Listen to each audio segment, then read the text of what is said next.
Hello, foodie flavour রূপা থেকে আমি রূপা সেনগুপ্ত। আজ বানাবো পিঠে। এখানে 100 গ্রাম ডাল ভালো করে ধুয়ে আধা ঘন্টা ভিজিয়ে রেখেছিলাম। এখন প্রেসার কুকারে ঢেলে নিচ্ছি। প্রেসার কুকারে নিয়ে হাফ চামচের কম দিয়ে দিচ্ছি লবণ দিয়ে প্রেসার কুকারে ঢাকনাটা লাগিয়ে 3টে সিটি হতে দেবো। যতক্ষণ ডালটা সেদ্ধ হচ্ছে এদিকে একটা পেস্ট রেডি করে নেব। গ্রাইন্ডারে নিয়ে নিচ্ছি 2টো কাঁচা লঙ্কা, 6 টুকরো আদা। জল না দিয়ে একটা দানা দানা পেস্ট তৈরি করে নেব। পেস্ট রেডি হয়ে গেছে, এখন এটা সাইডে রেখে দিচ্ছি। এইদিকে তোমাদের দেখাচ্ছি ডালটা কত সুন্দর সেদ্ধ হয়েছে। চামচে তুলে দেখাচ্ছি, দেখো, দেখে মনে হচ্ছে একদম গোটা গোটা আছে, কিন্তু এই দেখো হাতে টিপলে পুরো সেদ্ধ হয়ে গেছে। এই রকমই সেদ্ধ দরকার। জলটা ছেঁকে নিচ্ছি। জলটা ছেঁকে এইভাবে 15 মিনিট রেখে দেবো যাতে ডালটা ঠান্ডা হয়ে যায়। 1 বাটি চালের গুঁড়ো নিয়ে নিয়েছি। গ্যাসে কড়া বসিয়ে দিয়েছি, কড়া গরম হয়ে গেছে। যেই বাটির চালের গুঁড়ো নিয়েছি সেই বাটিরই 1.5 বাটি মতো কড়ায় জল নিয়ে নিলাম। দিয়ে দিচ্ছি হাফ চামচ লবণ আর 1 চামচ সাদা তেল। জলটা ভালো করে ফুটে গেছে, এখন দিয়ে দিচ্ছি 1 বাটি চালের গুঁড়ো। চালের গুঁড়ো দিয়েই সঙ্গে সঙ্গে ভালো করে নাড়িয়ে নেব, নাহলে ডালা পাকিয়ে যাবে। 1 মিনিটের মধ্যে পুরো জলটা টেনে গেছে। দেখো, একটু আটার মতন হালকা মাখা মাখা হলেই নামিয়ে নিচ্ছি। এই দেখো আটার মতন ডো তৈরি হয়ে গেছে। একটা থালায় নামিয়ে নিচ্ছি, ঠান্ডা হতে দেব।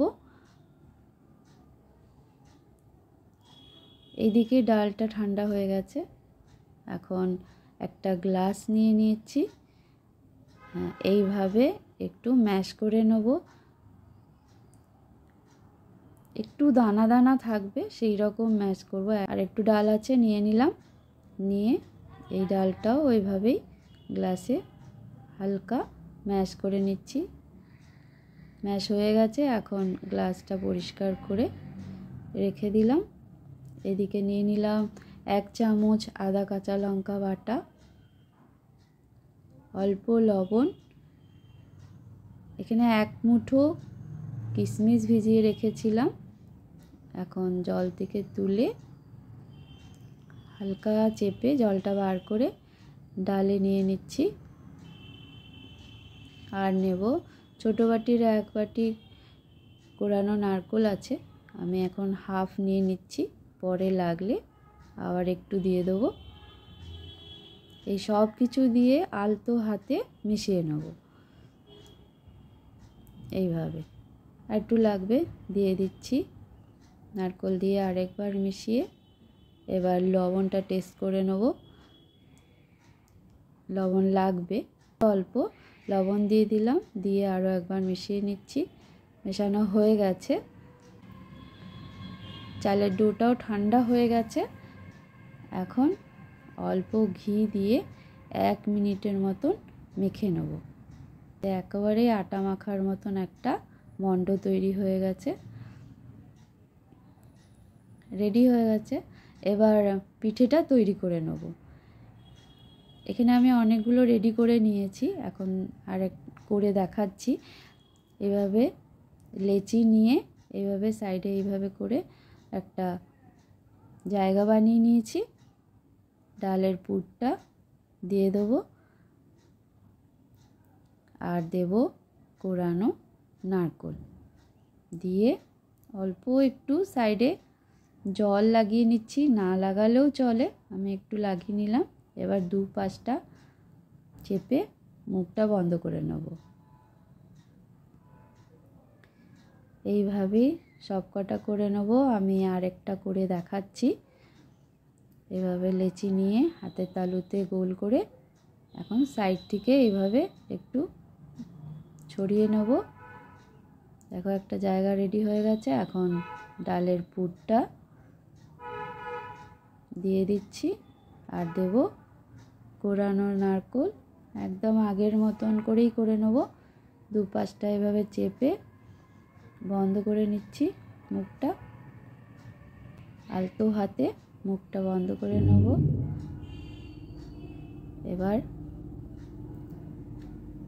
এইভাবে একটু হাতে চেপে এবার একটু হালকা করে ঘুরিয়ে নিচ্ছি হাতে, যাতে দেখতে ভালো লাগে। এই যে এইভাবে সব রেডি করে নিয়েছি। এখন গ্যাসে কড়া বসিয়ে দিয়েছি। কড়ায় দিয়ে দিয়েছি অল্প জল আর দিলাম একটা স্ট্যান্ড বসিয়ে।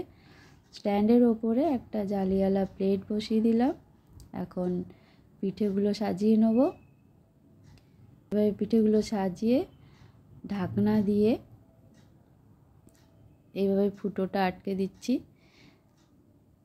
হ্যাঁ, আর 15 মিনিট মিডিয়াম আঁচে হতে দেবো। দেখো 15 মিনিট হয়েও গেল। পিঠেগুলো রেডি হয়ে গেছে। নামিয়ে নিচ্ছি, নামিয়ে সার্ভ করে দেখাচ্ছি।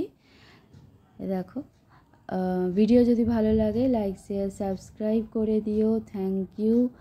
আমি তোমাদের দেখাচ্ছি যে কতটা সফট পিঠে তৈরি হয়েছে, ভাঙলেই দেখতে পাবে। এই দেখো কতটা সফট আর কতটা ভালো লাগছে দেখতে। দেখতে ভালো হয়েছে যেমন, খেতেও খুব ভালো হয়েছে।